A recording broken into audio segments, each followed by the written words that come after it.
The thunder rolled across the Wyoming plains like cannon fire, and 60-year-old Samuel "Sam" Harper pulled his coat tighter as he checked the barn one final time before the storm hit full force. His weathered hands moved with practiced efficiency, securing the livestock and equipment that kept his modest homestead running. Sam had been farming this land for nearly 30 years, ever since he'd claimed it under the Homestead Act as a young man full of dreams. Those dreams had included a wife and children, but life had other plans. His beloved Mary had died of fever just 2 years after their wedding, and Sam had never remarried, pouring his energy into the land and becoming known throughout the territory as a fair man who helped his neighbors when times were tough. The wind was picking up fierce when Sam heard something that made him pause, a sound that didn't belong to the approaching storm. It was thin and high, almost lost in the howling wind, but unmistakably human. Sam grabbed his lantern and stepped out into the driving rain, squinting against the darkness. Lightning illuminated the landscape for brief moments, and in one of those flashes, he saw a small figure huddled against his fence post about 50 yards from the house. "Hello," Sam called out, his voice barely carrying over the storm. "Are you hurt?" He hurried toward the figure, his boots splashing through rapidly forming puddles. As he got closer, his lantern revealed a girl of perhaps 12 or 13, soaked to the bone and shivering violently. Her dress was torn and muddy, and she looked like she'd been traveling hard for days. "Child, what in the Lord's name are you doing out here?" Sam asked, kneeling beside her. The girl looked up at him with wide, frightened eyes. She had dark hair plastered to her head and a face that spoke of both intelligence and desperation. "Please, mister," she said through chattering teeth, "I need help. I can work. I can cook and clean and tend animals. I just need a place to stay." Sam didn't hesitate. "Come on, let's get you inside before you catch your death." He helped the girl to her feet and guided her toward his modest two-room cabin. She was unsteady on her legs, and Sam realized she was not just cold but exhausted and likely hadn't eaten in some time. Inside, Sam quickly stoked the fire and wrapped the girl in his warmest blanket while he put coffee on to boil and heated up leftover stew from his dinner. "What's your name, child?" Sam asked gently as he ladled the warm food into a bowl. "Emma," she replied, her voice still shaky. "Emma Morrison." "Well, Emma Morrison, I'm Sam Harper, and you're safe now. But I need to know, are you running from something? Someone looking for you?" Emma's eyes filled with tears, but she met his gaze directly. "Yes, sir, but not the law. I haven't done anything wrong." "Then what?" Emma took a spoonful of stew, and Sam could see her gathering courage to tell her story. "My mama disappeared 3 months ago. The sheriff says she ran off, but I know she didn't. She wouldn't leave me. But my stepfather," Emma's voice trailed off. "Your stepfather what? He said if I stayed, he'd make me do things, bad things. So I ran. I've been looking for my mama ever since." Sam felt a familiar anger rise in his chest, the same anger he'd felt whenever he encountered men who preyed on the vulnerable. "How long have you been on your own?" 2 weeks. I had some food saved up, but it ran out 3 days ago." Sam studied the girl's face in the firelight. Despite her circumstances, there was a strength in her that reminded him of his late wife, a determination that suggested she wouldn't give up easily. "Emma, you said you know how to work. Is that true?" "Yes, sir. Mama taught me to cook and keep house. I can milk cows and gather eggs, and I learn fast." "Well then, here's what we're going to do. You're going to stay here tonight and get warm and fed. Tomorrow, when the storm passes, we'll talk about your situation properly. But first, you need to get out of those wet clothes and get some real rest." Sam gave Emma one of his old shirts to sleep in and made up a bed for her on the floor near the fire. As she settled down, wrapped in warm blankets for the first time in weeks, Emma looked up at him with gratitude mixed with wariness. "Mr. Harper, why are you helping me? You don't even know me." Sam was quiet for a moment, staring into the fire. "I suppose because everyone deserves a helping hand when they need it, and because," he paused, then continued honestly, "because this old place has been too quiet for too long." That night, as the storm raged outside, Sam lay awake thinking about the unexpected turn his life had taken. He'd grown accustomed to solitude, But having Emma in his home felt right in a way he hadn't anticipated. Emma, meanwhile, drifted off to the first peaceful sleep she'd had in weeks. But her rest was troubled by dreams of her missing mother and the desperate hope that somehow, somewhere, she was still alive and looking for her daughter just as desperately as Emma was looking for her. The storm passed by morning, leaving the air fresh and clean. But both Sam and Emma understood that the real challenges lay ahead. Finding a missing woman in the vast Wyoming territory would be like looking for a needle in a haystack, but Emma had something her stepfather hadn't counted on: the help of a good man who understood that sometimes doing the right thing meant taking risks. As dawn broke over the Harper homestead, neither Sam nor Emma could have imagined how this chance encounter would change both their lives, or how Emma's desperate search for her mother would lead them both to discoveries they never expected. 3 weeks had passed since Emma arrived during the storm, and Sam's quiet homestead had transformed into something resembling a real home. Emma had proven true to her word about being able to work. She kept the house cleaner than it had been in years, cooked meals that reminded Sam of his late wife's cooking, and showed a natural aptitude for farm work that impressed him daily. But more than her practical skills, Emma had brought something to Sam's life that he hadn't realized he'd been missing: purpose beyond mere survival. "Mr. Sam," Emma called from the chicken coop, "Henrietta's gone broody again, and she's sitting on twice as many eggs as usual." Sam smiled as he approached the coop.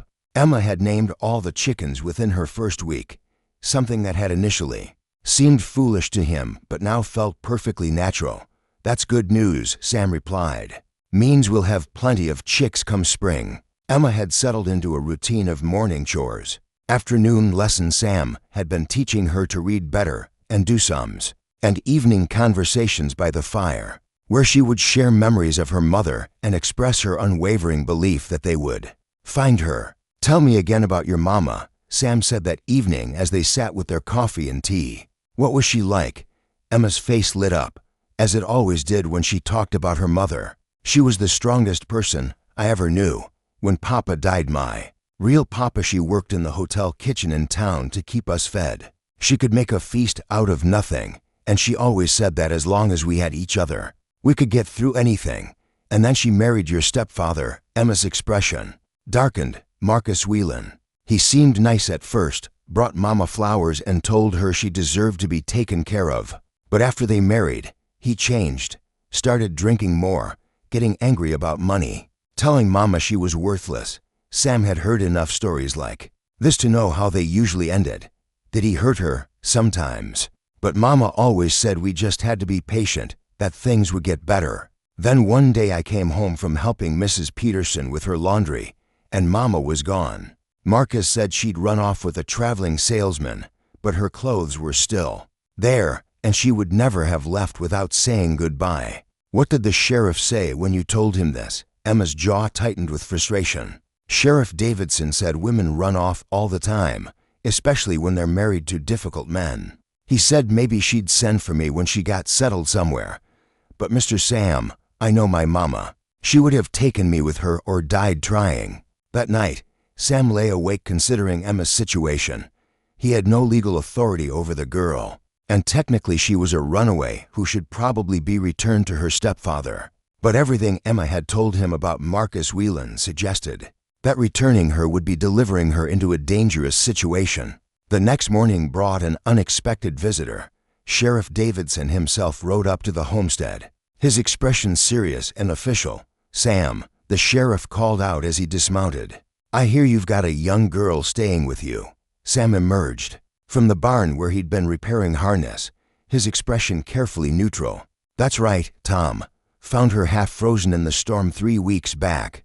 Well, her stepfather's been looking for her. Says she ran away, and he's worried sick." Emma appeared in the doorway of the house, her face pale but determined. Sam noticed she had positioned herself where she could run toward the back if necessary. "Emma Morrison," Sheriff Davidson called out, "your stepfather wants you to come home." "I'm not going back there," Emma said clearly, her young voice carrying surprising authority. Sheriff Davidson frowned. "Girl, you can't just decide not to. Go home. Marcus Whelan is your legal guardian. "He's not my family," Emma replied. "And I told you what I think happened to my mama. Why won't you investigate?" "Because grown women have the right to leave if they want to, and there's no evidence of foul play." Sam stepped forward. "Tom, the girl says she's afraid of Whelan. Isn't that worth considering?" "Sam, I understand you want to help, but harboring a runaway minor is against the law." Emma suddenly straightened up, her eyes bright with an idea that had just occurred to her. "Sheriff Davidson, what if I could prove something happened to my mama? What if I could show you where she is?" Both men looked at Emma with surprise. "What do you mean?" the sheriff asked. "I mean, I've been thinking about the day she disappeared, about things that didn't make sense, and I think I know where Marcus put her." Sheriff Davidson's skeptical expression didn't change. "Emma, you've been gone for weeks. How could you know something now that you didn't know then? Because I wasn't thinking clearly then. I was too scared and sad. But now I've had time to remember things, to put pieces together." Sam looked at Emma with growing concern and admiration. "What kind of pieces?" "The way Marcus acted that day. How he wouldn't let me look in the root cellar behind the house, because he said it wasn't safe. How there was fresh dirt by the old well that hadn't been there before. How he kept telling me Mama had taken a bag with her, but her good dress was still hanging in the wardrobe." Sheriff Davidson shifted uncomfortably. "Emma, these are serious accusations." "Then investigate them," Emma challenged. "If I'm wrong, I'll go back to Marcus. But if I'm right..." Sam felt a chill run down his spine as he realized what Emma was suggesting. "Emma, are you saying you think your stepfather killed your mother?" Emma nodded, tears starting to form in her eyes, but her voice remaining steady. "I think he did something terrible to her, and then he told everyone she ran away so no one would look for her. But I know where she is, and I can prove it." Sheriff Davidson looked between Sam and Emma, clearly torn between his duty to return a runaway child and the possibility that she might be right about a serious crime. "All right," he said finally. "We'll ride back to town and investigate your claims. But Emma, if we don't find anything, you'll have to come back with me to face your stepfather." Emma nodded solemnly. "I understand, but we will find something. Because I know my mama didn't run away. She's still there, waiting for someone to look for her." As they prepared to ride to town, Sam realized that this brave, determined girl had become more than just someone he was helping. She had become family, and he was prepared to do whatever it took to protect her and help her find the truth about her mother, no matter what that truth might be. The ride back to Clearwater took most of the morning, with Emma riding behind Sam on his horse and Sheriff Davidson leading the way. As they approached the outskirts of town, Emma's confidence began to waver, but her determination remained firm. "Mr. Sam," she whispered, "what if I'm wrong? What if Mama really did run away?" Sam turned slightly in the saddle to look at her. "Then we'll deal with that when it happens. But Emma, your instincts about people have been right so far. Trust yourself." The Whelan house sat on the edge of town, a modest two-story structure with a small barn and outbuildings behind it. As they approached, Marcus Whelan emerged from the house, a man of medium height with thinning hair and the kind of smile that never reached his eyes. "Emma," Marcus called out with apparent joy, though Sam noticed the man's hands were clenched into fists. "Thank the Lord you're safe. I've been worried sick about you, girl." Emma dismounted but stayed close to Sam's horse. "Hello, Marcus. Now, don't be like that," Marcus said, his tone becoming slightly harder. "Come give your old stepfather a hug. We've got a lot to talk about." Sheriff Davidson intervened. "Actually, Marcus, we're here on official business. Emma has made some serious allegations that need to be investigated." Marcus's expression darkened. "What kind of allegations?" Emma stepped forward, her voice steady despite her obvious fear. "I think you hurt my mama. I think you killed her and hid her body, then told everyone she ran away." Marcus laughed, but it was a harsh, ugly sound. "That's ridiculous. Sarah ran off with that drummer who came through town. I told everyone that weeks ago." "Then you won't mind if we search the property," Sheriff Davidson said. "Actually, I do mind. This is my home, and I don't appreciate being accused of murder by a hysterical child who's been living in sin with some old bachelor." Sam's temper flared at the implication, but he kept his voice controlled. "Watch your tongue." "Whelan," Emma pointed toward the back of the property. "Sheriff, the root cellar behind the house. Marcus wouldn't let me go near it after Mama disappeared. Said it was dangerous. And look at the ground around the old well, see how the dirt is different colored?" Sheriff Davidson studied the areas Emma indicated. Even from a distance, he could see that the earth around the well had been recently disturbed, and there was indeed something odd about the area near the root cellar. "Marcus," the sheriff said officially, "I'm going to need to search those areas." "You have no right." "Actually, I do. This is a potential murder investigation now." Marcus's facade began to crack. "This is insane. You're going to take the word of a runaway girl over a respected member of the community. We'll let the evidence speak for itself," Sheriff Davidson replied, drawing his weapon as a precaution. "Sam, keep an eye on him while Emma and I check these areas." Emma led the sheriff first to the root cellar, a stone-lined pit covered with wooden planks. When they moved the covering aside, the smell that emerged made both of them step back. "Lord have mercy," Sheriff Davidson muttered, covering his nose with his handkerchief. Emma's face went pale, but she forced herself to look into the cellar. There, wrapped in an old blanket and partially covered with earth, were the unmistakable remains of a human body. "Mama," Emma whispered, tears starting to flow. "Oh, Mama, I found you." Sheriff Davidson immediately called Sam over while keeping his gun trained on Marcus, whose face had gone ashen. "Marcus Whelan," the sheriff announced. "You're under arrest for the murder of Sarah Whelan." "You can't prove anything," Marcus snarled. "She was my wife. We had a fight, and things got out of hand. It was an accident. So you admit you killed her?" Marcus realized his mistake too late. She fell and hit her head. I panicked and buried her because I knew no one would believe it was an accident." Emma looked at Marcus with a mixture of hatred and pity. "She didn't fall, did she? You hit her because she was going to leave you and take me with her." Marcus's remaining composure crumbled completely. "She was going to ruin everything. Said she was going to tell people about my gambling debts, about the money I owed. I couldn't let her destroy me." Sheriff Davidson shackled Marcus and loaded him into the wagon they had brought. As they prepared to leave, Emma stood looking at the root cellar where her mother's body had been found. "We'll give her a proper burial," Sam said gently, putting a hand on Emma's shoulder. "She'll rest in peace now." Emma nodded, wiping her tears. "She always said the truth would come out eventually. She just didn't know it would take me finding it." "You did good, Emma. You didn't give up on her." That evening, as they sat in Sam's kitchen back at the homestead, Emma seemed smaller and more fragile than she had since the night she arrived. "Mr. Sam," she said quietly, "what happens to me now?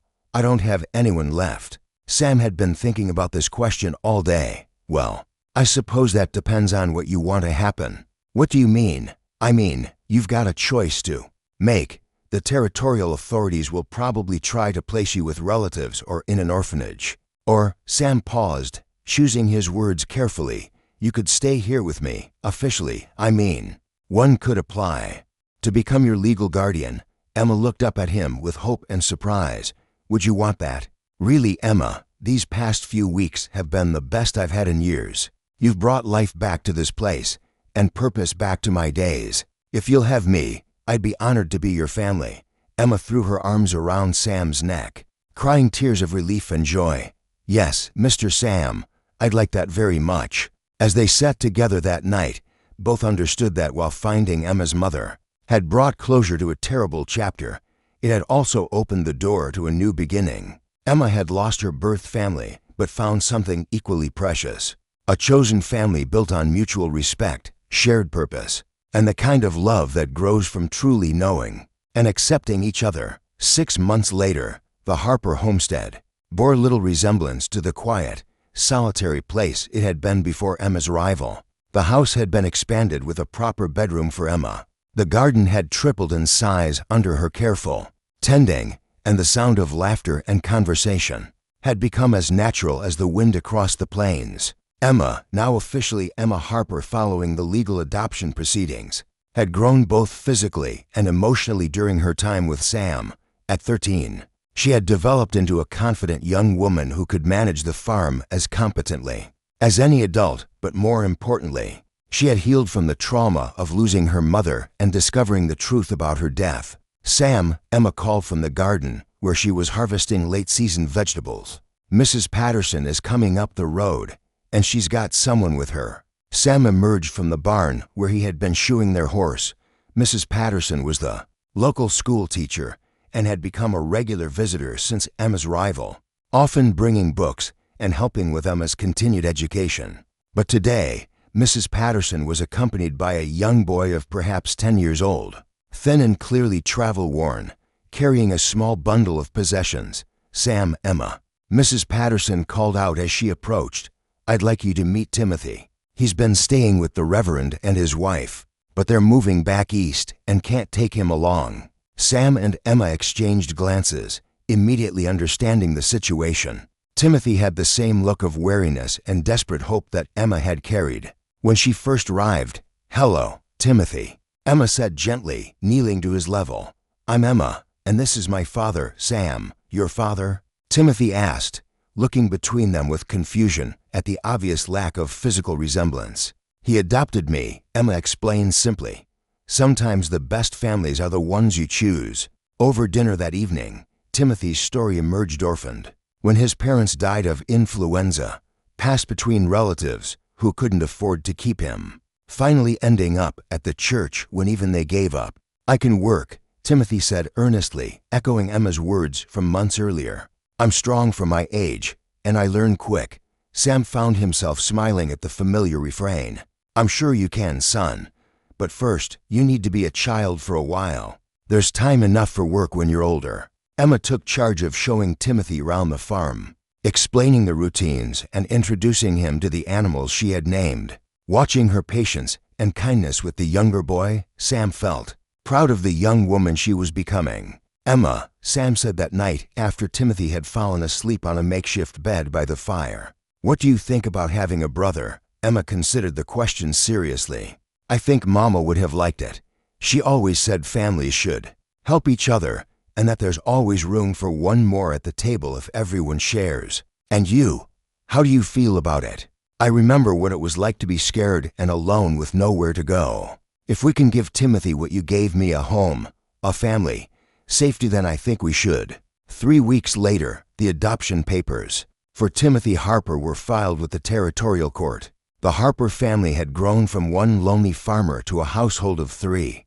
Bound together not by blood but by choice and mutual care. On the first anniversary of Emma's arrival, she and Sam stood together at her mother's grave in the town cemetery. They had arranged for Sarah Morrison to be buried properly, with a headstone that read, "Beloved Mother, the truth set her free." "Do you think she would be proud of what we've become?" Emma asked, placing fresh wildflowers on the grave.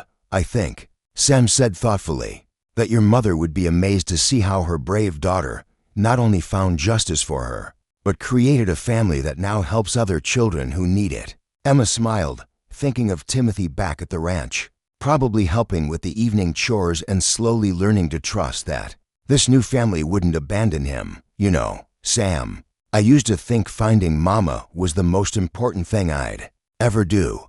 But now I think maybe the most important thing was what happened after learning that love doesn't end when someone dies, and that families can be built from kindness as much as from blood." As they walked back toward their wagon, Emma added, "Mrs. Patterson mentioned there might be another child in need of a home come spring." Sam chuckled.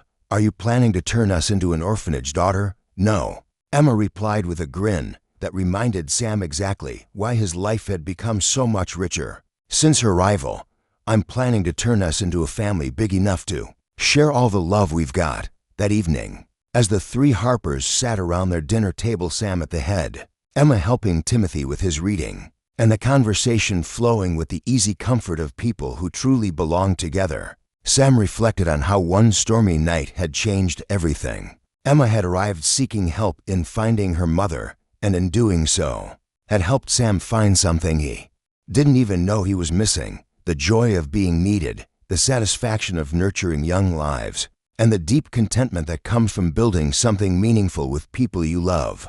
The Wyoming wind still blew across the plains as it always had, but now it carried the sounds of a thriving family, laughter from the house, voices calling across the farmyard, and the promise of many more stormy nights that would bring new opportunities to offer shelter to those who needed it most.